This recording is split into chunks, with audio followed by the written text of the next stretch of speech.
Kemelut di hari wafatnya Rasulullah.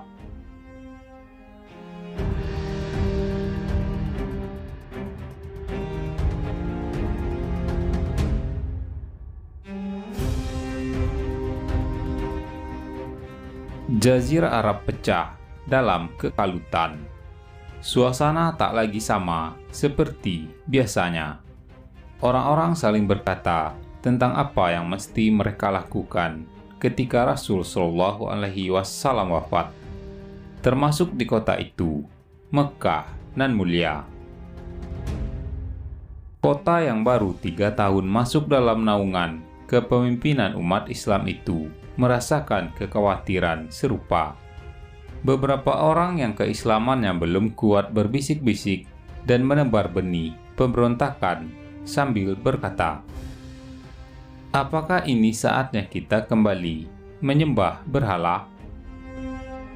Kekacauan yang terjadi di Mekah itu sampai membuat wali kotanya, Attab bin Usaid, merasa tak aman. Beliau wali kota Mekah yang diangkat langsung oleh Rasulullah Shallallahu Alaihi Wasallam, dan ia merasa banyak mata mengintai dan berusaha menjatuhkannya agar Mekah kembali kacau, lalu diambil alih oleh kaum murtad. Namun di detik-detik kelam itu, sesosok lelaki berwibawa berdiri tegak di tengah Mekah, berteriak lantang dan menghenyakkan jiwa, meringkus kebingungan dan menegakkan kebenaran. Ia berkata, "Wahai seluruh Quraisy, apakah kalian akan menjadi orang terakhir yang beriman dan menjadi orang pertama yang kembali kafir?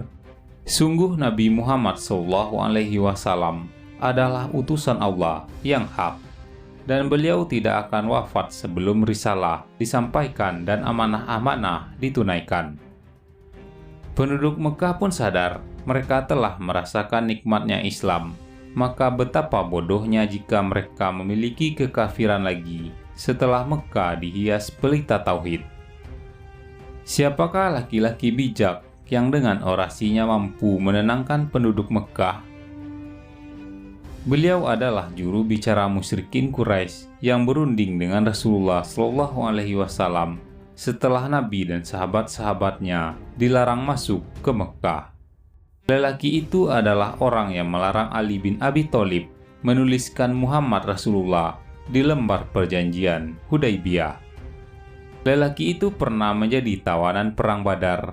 Kemudian Umar bin Khattab berkata pada Rasul Shallallahu Alaihi Wasallam, "Wahai Rasulullah Shallallahu Alaihi Wasallam, bolehkah aku mencopot gigi-giginya?" Namun tentu Rasulullah Shallallahu Alaihi Wasallam melarangnya, sembari bersabda, "Ketahuilah Umar, barangkali kelak Suhail akan melakukan sesuatu yang itu membahagiakanmu."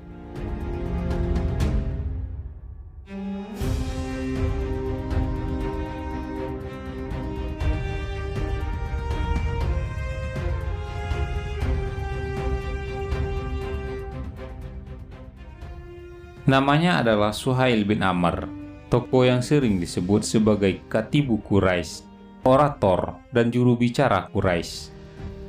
Suhail sadar bahwa masa lalunya begitu hitam. Sejarahnya dengan Rasulullah Shallallahu Alaihi Wasallam membuatnya sangat menyesal. Tetapi ia merasa dihargai ketika Nabi Muhammad Shallallahu Alaihi Wasallam memaafkannya saat menaklukkan Mekah. Ketika Rasul membebaskan Mekah, Suhail termasuk yang paling gemetar dan khawatir tentang apa yang akan terjadi padanya.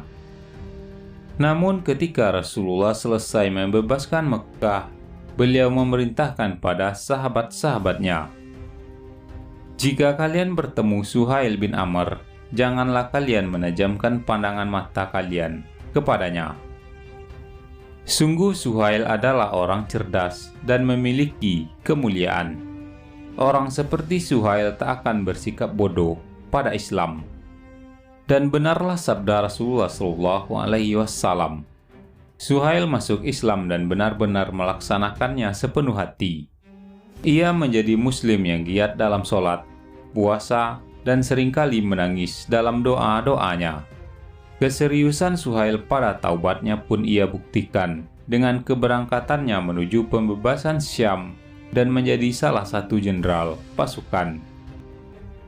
Radhiyallahu anka, wahai Suhail bin Amr, seorang Quraisy, seorang yang tak hanya pandai berkata-kata, tapi juga mengamalkannya dalam laku nyata. Orasinya meneguhkan pasukan di medan juang, menenangkan umat Islam untuk selalu loyal pada risalah Islam yang dibawa oleh Rasulullah Shallallahu Alaihi Wasallam.